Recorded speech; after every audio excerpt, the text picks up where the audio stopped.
Hi folks, back to basics here again with Lydia. Earlier today, I showed you guys how to do this sourdough starter.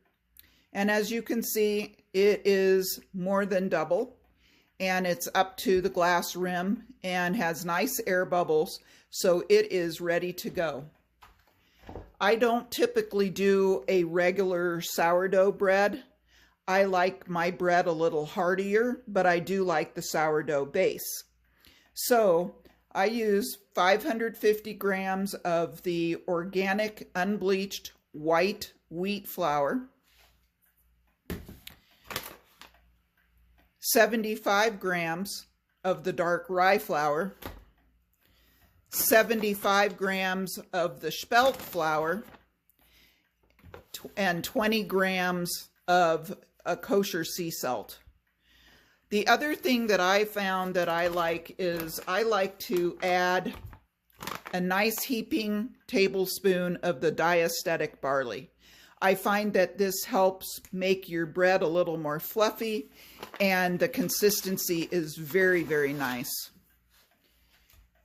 As you can see, I've already combined everything into the bowl here as far as all of the flour and the salt and the barley.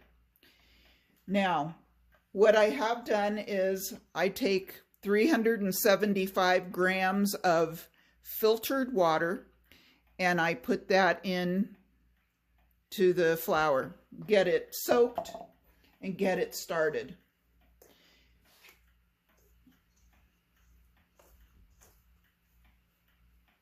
Okay.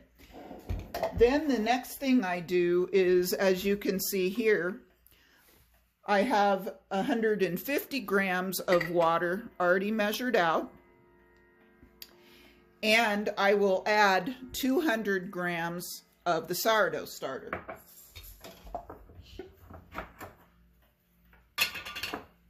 Here you can see it's got nice air bubbles, so it's ready to go.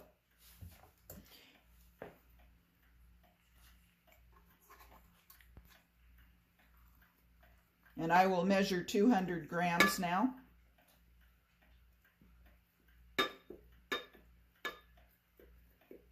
And if it's a little bit more, it's not the end of the world.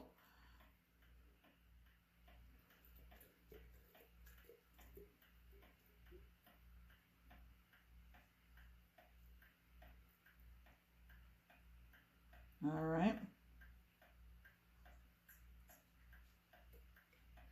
And as you can see, I have a little bit of the sourdough starter left in here. What I will do with this then, I will scrape it out of here after I'm all done putting this bread together, and I will put it into my sourdough starter jar, and I will store it in the refrigerator.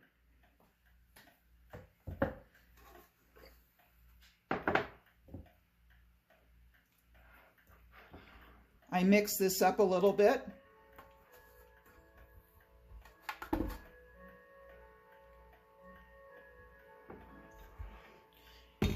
And now I'm going to pour it into the rest of the flour and water so everything is together.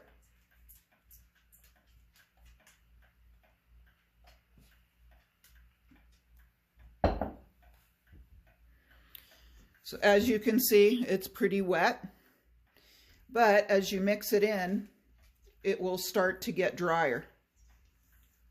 It doesn't get completely dry, which is fine. You don't want it completely dry.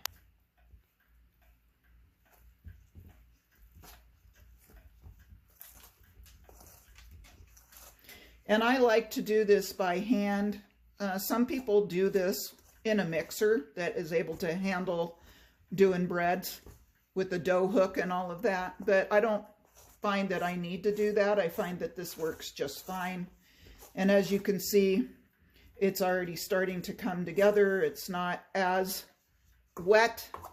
It's starting to get sticky in the consistency. And I'm just going to make sure that I have all of the flour and everything pulled together.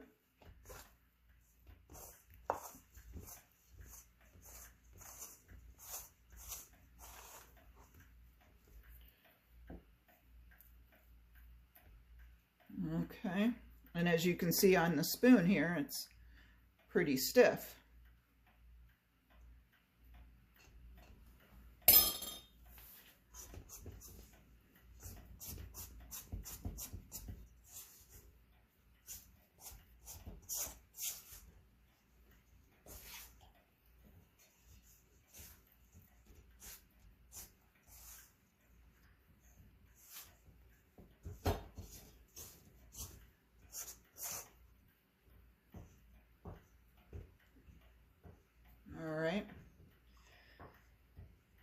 And now what I'm going to do is I'm going to get a little bit of water on my hands.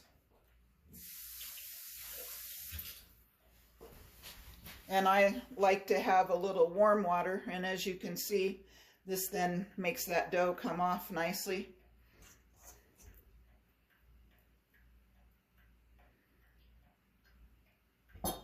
And I will pull it together just a little bit more. Just kind of folding it over, so that it becomes kind of a messy ball. But that I get all of the flour pulled together off the bottom and off the sides. All right.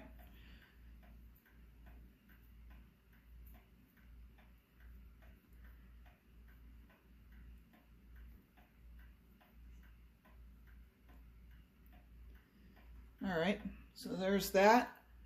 And the other thing that I do then is I take a linen cloth, I make sure that it has hot water on it, and I cover it. And then this way, this goes into the oven for about 30 minutes. And again, what I use is just the light on in the oven. I do not turn on the oven at all. The heat from the light alone will allow it to rise. All right, now that 30 minutes has passed and it's risen slightly, now I've got wet hands again, put some warm water on my hands, and now I'm just going to go around and pull it off the sides of the bowl and stretch it. 180-degree rotation, stretch it. Now a 90-degree rotation, pull from this side, and 180 again, and pull from this side, and then I just pull it and like kind of flap it on top of each other, and that's it. I don't go through a whole bunch of kneading or anything. I do this twice. So you saw me do it at first when I mixed it with the flour, and now I've done it again. And what I do is I pull a brand new shower cap, and this can be used a couple of times, but it's 100% clean, and I cover it. And then I cover it again with a warm linen towel, and I will be sticking this in the refrigerator overnight. All right, now I have pulled the dough out of the refrigerator from being in there all night, and I will pull off the linen towel and pull off the covering and kind of let this warm up for probably 15 minutes, 30 minutes or whatever, so that it's more pliable. Okay, now that my dough has warmed up some with the linen cloth over it, as you can see, the dough has risen some. I put that aside, and then what I had already done and prepared is in my cast iron pot, I have sprayed in some avocado oil and spread it around, and I put in a bread sling, which I find helpful to get it out and so it doesn't stick. I've also put some avocado oil on the bread sling itself, and that again helps the bread not to stick after it's baked. The reason I use avocado oil is that it withstands the heat a little better than an olive oil, and I definitely do not use the other oils. Either an avocado oil or an olive oil is healthier than the other oils. Next thing I do is I take some flour and I put it on the mat, and I use this mat so that the dough does not stick to my surface and I don't have issues. And then I pull it out of the pan here.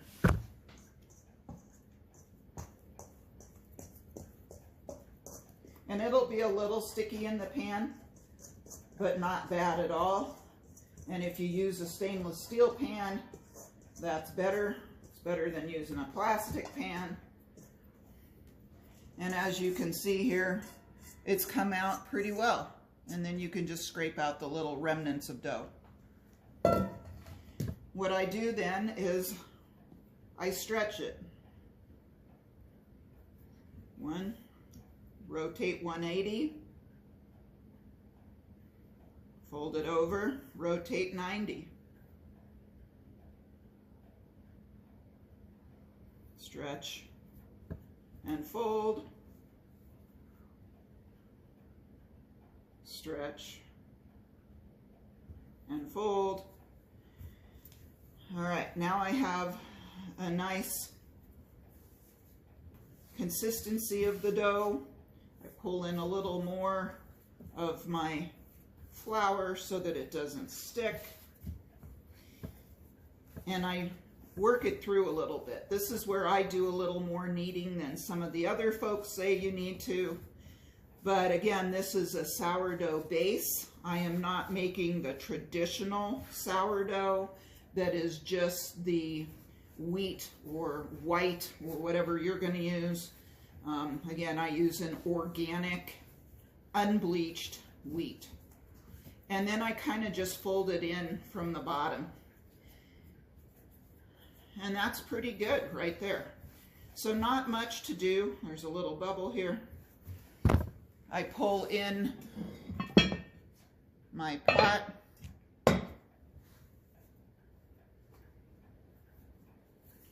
And I pretty much just stick it down in the center. So you want to have it centered so it'll rise nicely. And depending on the temperature of your home and your oven, it may take several hours. I find that it takes a lot longer in the winter than it does in the summer. A lot of people like to score it now with a bread lame or such. And I found a lot of times that if I score it, the bread falls and it doesn't rise as nicely. But that could also have something to do with the elevation that I'm at. So I will cover this bread now, this dough, and let it rise. I will put it into the oven, again, just with the oven light on. I'm not going to heat it or anything else. You certainly could heat it if you wanted to. You know, about 100 degrees maybe, just to get it to rise a little bit, but you don't want to get it where it's on a full-on bake. So this will now go into my oven, and after several hours I will be able to bake it. Well, as you can see, the bread dough has risen very close to the rim of my pot. And it's been about 6.5 hours since I first put it into the oven with just the light to provide the heat. Like I said before, if you want to, you can turn your oven to about 100 and let it heat a little bit. You do not want to be baking your bread at that point, so you can provide a little extra heat to motivate the dough to rise quicker than in 6.5 hours. But because it is winter here, it takes me about double the time of what it takes me in the summer if I only use the light. So now I will bake this bread for 45 minutes at 425. And then after that, I will change it to 375 for 35 minutes. I will leave this lid off for a short period of time in order to get the top nice and brown. And then I will put the lid on so that it does not burn. Now, for me, because of the altitude here, I'm thinking that this is pretty nice, that it's risen pretty nicely, and it might rise a little bit as the heat in the oven comes up, but I don't anticipate it rising to a full round crest like you would get in a lower altitude. So as you can see, as the temperature in the oven came up to 425, the bread truly did rise a little bit more and has a nice little brown crust on it now. So because it is now above the rim of the pot, I will actually use tin foil on top of it after a few minutes in order for it to not burn. And I will set the timer to 45 minutes at 425. I do not have one of those fancy gas ovens or stoves or anything like that. This is just a good old-fashioned electric stove and electric oven, and it works perfectly fine for me. So don't be intimidated if you don't have a gas oven. Okay, now it has finished baking the last 35 minutes at 375 degrees, and I have pulled it out on top of my stovetop so that it can rest and cool. As you can see, I did use the tin foil, and I did brown it on top, but I didn't want it to burn. So now I'm going to let it cool here. And I will probably try to pull this out. It's kind of stuck a little bit, as you can see. But I'm going to let it rest. And then I will put it on a bread rack and cover it with a clean, dry linen towel overnight. And I will let it rest all night. Okay, I have now lifted it out of the pot. I did use a harder spatula on the side of the pot in order for it not to scrape the pot, but for me to be able to get the bread loaf out without causing damage to the sides. So now I have this linen towel, and I will cover it over the bread rack, and this will rest all night long to cool and to firm up, and then I will cut it in the morning. Well, the bread has cooled off enough now. It's been about 30 minutes or so, and it smells so good that I don't think I can wait until tomorrow morning. So as you can see, it's pretty soft. And we're going to cut into it here.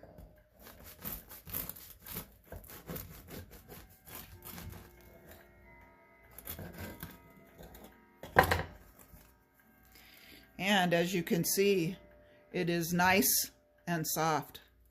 Nice and squishy here, but nice bubbles and a nice crust. So I'm looking forward to eating this with some butter and some homemade jam.